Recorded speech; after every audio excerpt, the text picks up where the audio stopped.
Hi everyone, my name is Karen McGill and I wanted to answer a reader question today. And the question was, can you lose weight just doing yoga? I love this question because there's been periods in my life where I have just done yoga, both because I wanted to and also because I was suffering from an injury at one point. Funny enough, both times that I did that, I did lose weight. Let me tell you why. My regular fitness regime is varied. I like to do cardio. I like to lift weights. I like to move my body every day. I don't love working out, I'll be honest with you. I love how it feels to have worked out, and I love the physical and mental benefits I get from it. So I do it. I don't let myself think too much about it because I really don't enjoy the process that much. But once it's done, I always feel amazing, and that is what motivates me from day to day. However, there has been a period in my life, I was visiting back home in Toronto one winter, and it was really icy cold day. I slept on the ice and hurt my back, and I could not run, and I couldn't lift weights, but I could do yoga. At that point, up until that point, my workout regime was pretty aggressive. I was working out really hard. And it wasn't necessarily for weight loss results. I was looking to build strength and build endurance. So I was pushing my body really hard. And when I had my accident and I could only go to yoga, it was funny. I thought to myself, I might gain weight. And it was not a big deal. You know, I don't stress about those things. But to my surprise, doing yoga 4 or 5 times a week, 30 minutes, not aggressive yoga whatsoever, I actually lost weight. I think I lost about 10 pounds-ish over the course of 3 months, which was really interesting. Some of that may have been muscle mass, to be quite honest, but I also think that I did lose some body fat as well, and I'll tell you why. Yoga is great for reducing inflammation. It's great for calming your nervous system. It's great for basically just good metabolic function. A lot of twisting, a lot of forward bends. It really infuses your organs with blood and washes them out, rinses them out, if you will. So yoga is really beneficial to your body, especially if you're doing yoga that has some intensity to it. You're also getting a heart rate elevation, and you're probably challenging your body as well. But what you're not doing is pushing your body to the point of inflammation. So if you have been working out like a dog and you feel like you're gaining weight, 2 things is probably happening. You're probably inflamed.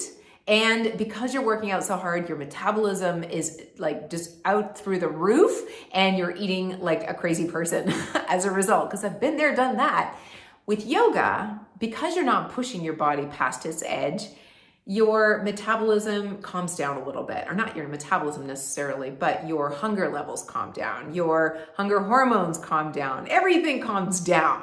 And as a result, you can then lose some weight. So I'm not saying yoga is the silver bullet for weight loss. But what I am saying is that it can be a really good tool in your toolbox if you are on a weight loss journey. I'm not suggesting you should stop working out or lifting weights, doing cardio, things like that. But don't push yourself too hard to the point where you find that you're unusually hungry all the time, or that your body always feels sore, because that's inflammation, and chronically over time, that's not a great thing for you. Now, let me tell you where I think yoga is not in and of itself probably the practice you want to do all the time, only that. Said another way, said more succinctly, let me tell you why I think you need to do more than just yoga. Yoga is, even power yoga and like strong vinyasa flows where you're doing a lot of push-ups and body strength holds. It is good for building body strength to a degree. You're not gonna atrophy your muscles. Your muscles aren't gonna get big, but they will get stronger, and they will probably get a little bit more toned. But the range of motion in yoga is usually just squatting and pushing. There's not a lot of pull activity. And in your body, you need to have 3 different motions that you're practicing on the regular: push, pull, and squat. So squat is obviously addressing your legs, your glutes, your hamstrings, your quadriceps, and all of the great muscles that live below your waist. Squatting is wonderful. And when I mean squatting, I also mean lunging and all of the other various different leg movements that would go into maintaining a strong lower body. In terms of your upper body though, you will find that with yoga, you do a lot of push movements. So chaturanga, where you're bringing your body down and pushing back up again, or pushing into downward facing dog. That's great for your chest and the front of your body. Doesn't give your back body a lot of work. So there are certain moves in yoga that you can do for back body, like Superman's, where you're laying on the floor and your arms are going up.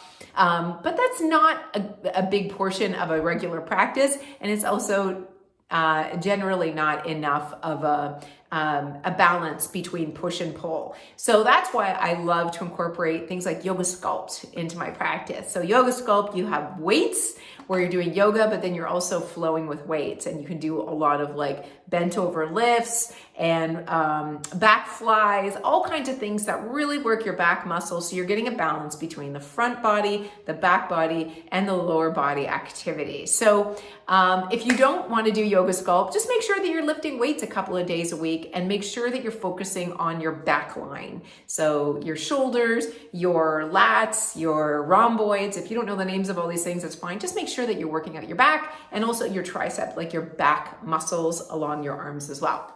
So I hope that was helpful. Definitely integrate, long story short, definitely integrate yoga into your practice, but mix it up. I don't think there's anything wrong with cross training whatsoever. And definitely get cardio in there as well, especially if you're not doing like aggressive yoga flows. Make sure that you're either running or cycling or doing some other kind of cardio activity that you love. Again, I love Yoga Sculpt for this because there's a lot of cardio components in it. Or just going for walks, like a strong, brisk walk is great to get your heart pumping. And believe me, you don't have to get your heart pumping that much to get into your fat burning zone. So Google what your fat burning zone is based on your age and your weight, and you'll find that if you just use a heart rate monitor, or if you have your little Fitbit, as I do, that's not going to give you immediate feedback, or an Apple Watch or whatever you use to track your heart rate. If you do track your heart rate, you'll find that your fat burning zone is just a little bit past uncomfortable in terms of exertion level, but it's not crazy. I can't breathe for 3 days after I do all this jumping and plyometrics. That's good for various different other elements of cardio, but your fat burning zone is just a little bit past your comfort zone. I'm starting to ramble now, so I'm going to stop. I hope that was helpful. I hope you have a great day. If you have a question, feel free to just drop it below and I'll answer it, and try not to be as rambly as I was with this one. Talk to you soon.